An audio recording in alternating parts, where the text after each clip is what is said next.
Before the Father manifested within matter dwells the non-existing world, grand order determines fate. And it is not known to many, because many decide not to rely on their own personal intelligence to guide their own salvation, and they rely on others. Why? To say on that great day of standing called judgment, that they, he, them, with their pointed finger at them, and they will say, they taught me wrong, and so I am not to blame. Who taught you this?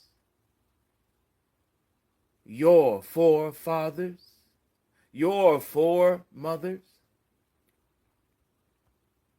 When Adam was asked, who told you to eat from that tree? He blamed Eve. And then Eve was asked, who told you to eat from that tree?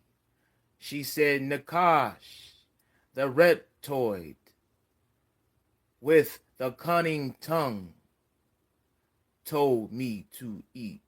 Both blamed someone else other than themselves, although they knew the law. And so, there are some, may even be most, choose to rely on that narrative. If I don't know, then I am safe not knowing. But are you? You are not safe. Because what does it say for the future? It says in the very book that you read sometimes, seek and you shall find the truth indeed. And I tell you a truth. Is this world truly a prison? Like Revelation chapter 18 says, is it truly a prison? For who and for what? Were the angels in heaven that were at war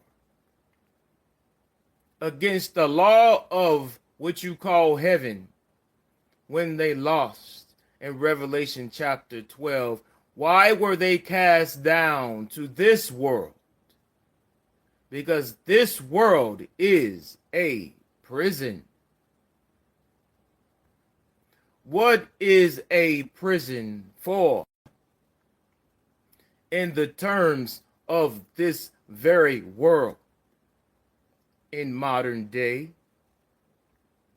for rehabilitation, to rehab your behaviors and change your mentality and your thoughts, to reform it back to the original point, the original nature of your better selves. And doing so, you will graduate on out of this prison as a school of discipline, to follow order, to follow proper instruction, and to become non-corruptible,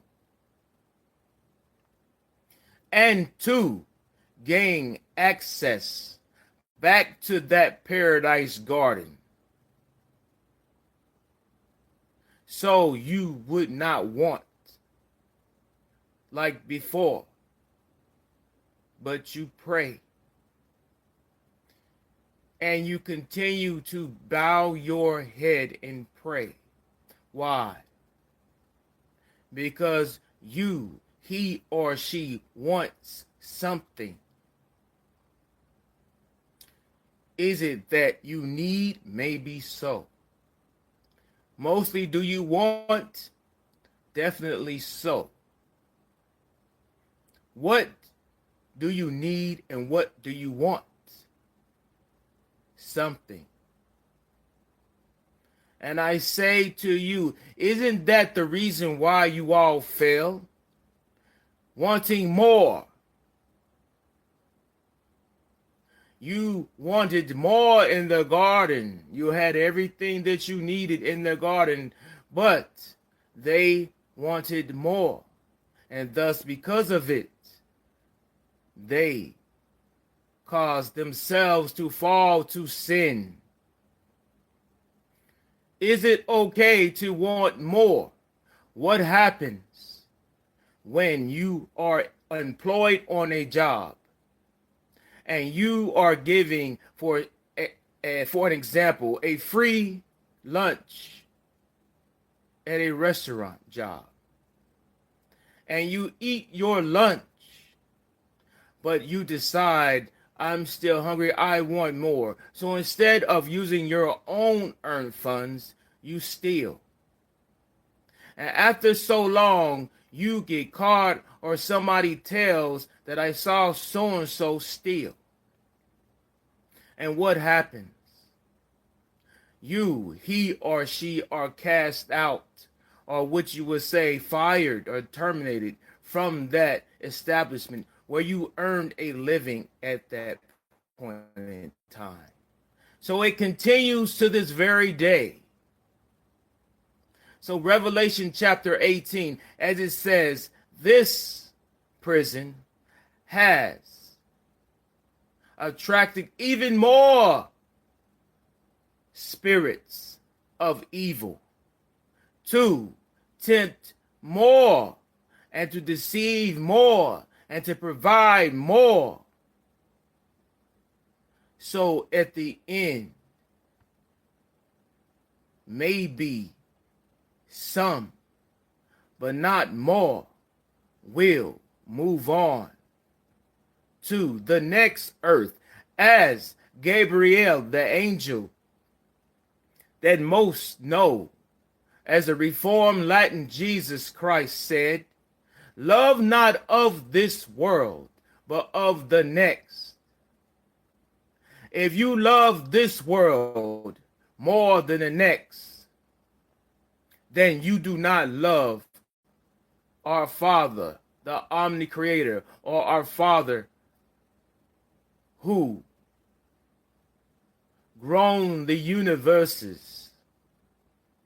Because this world is what? Mostly evil. And what does Matthew chapter 6 verse 10 say? Our Father who art in heaven, or Orion, thy kingdom come to earth. So that means that this world is governed by who? Devils. Because it's a prison that contains evil spirits, bad spirits that become your adversaries every day.